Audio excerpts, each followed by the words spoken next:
Oh goodness, more questions coming out. Here we go. Here we go. Here we go. So it feels like these conspiracy theories are becoming more mainstream. How do we counter the appeal of QAnon without pushing followers further into their beliefs? Is de-radicalization even possible? Mhm. Wow. Okay. Okay. I've had this question, so this one's going to be nuts. Are we ready for this, Amy? I mean, let me just say one, Because I'm two ready. thing, and then because I know you have a long answer, and yours is going to be better because this is your thing. My only It'll be belief short. is that the best thing to do is to kind of continue to throw out the simple stuff, like, "Hey, where are the Epstein files?"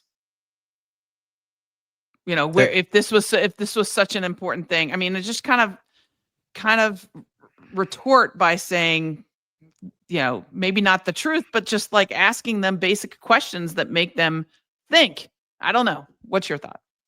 yeah, I mean, I think the part of the question, when we talk about pre-bunking instead of debunking, and you're talking about de-radicalization or deprogramming, I've had this, Mary Idris Miller from American University. We've been on stage. I was in that. Remember the movie Against All Enemies about the Mhm. radicalization of veterans during January 6th, and she was the light, I was the dark. And she thought that pre-bunking, before they knew about conspiracy theories, there was a 20% switch on certain people with certain belief systems. And I'm like, okay. And is this a controlled environment? And I love what she does. I mean, she's one of the best people on the planet, doing this work. When you're when you're in the field though, and I say this sort of, I'm not trying to be glib, but when you're at a West Virginia family reunion, like I've been at many times, pre-bunking doesn't work. There's no de-radicalization strategy for these individuals. You can ask them questions though to try to lead them to get there eventually, but you also have this issue where you're going against a very set belief system that's usually based on fantasy anyway. So so for instance, when you're talking about de-radicalization for specifically on the Epstein files, and you're talking about in my family, there's my family members that believe that God ordained Trump to be president. He's here to deliver us from the evil, right, of the Democrats. I mean, that's specific. It's that specific. So when I go and say, well, what do you think about the Epstein files or Epstein list? When I've talked about the lies that he's done before, how about the fact that he's a sexual abuser adjudicated? What about what he said on the bus with Billy Bush? How about the fact that he's a felon, or the fact that Trump University was fraudulent? I go into a lot of this. They're like, well, the thing is, it's the deep state that went after him, right? Evil is always there going after Trump. It's made up.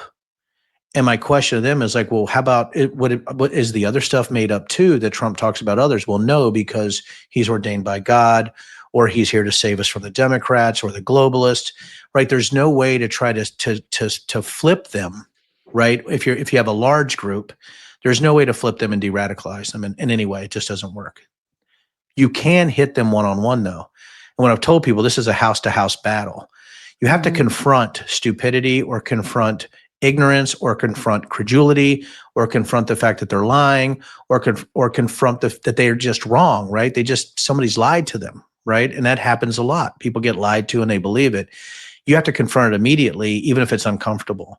So if you're in a house and people talk about Thanksgiving and all that, but it could be any day, right? You're at a summer picnic and somebody comes up to you and says Biden is obviously on the Epstein list, right? That's when you attack. You attack with everything you got, and you can do it with a smile. You can do it compassionate. I call it compassionate confrontation. But what Mhm. you have to do is you got to say, listen, well, why won't Trump release the Epstein list if Biden's not on it? That would be your first question. Well, Yeah. Trump's hiding it.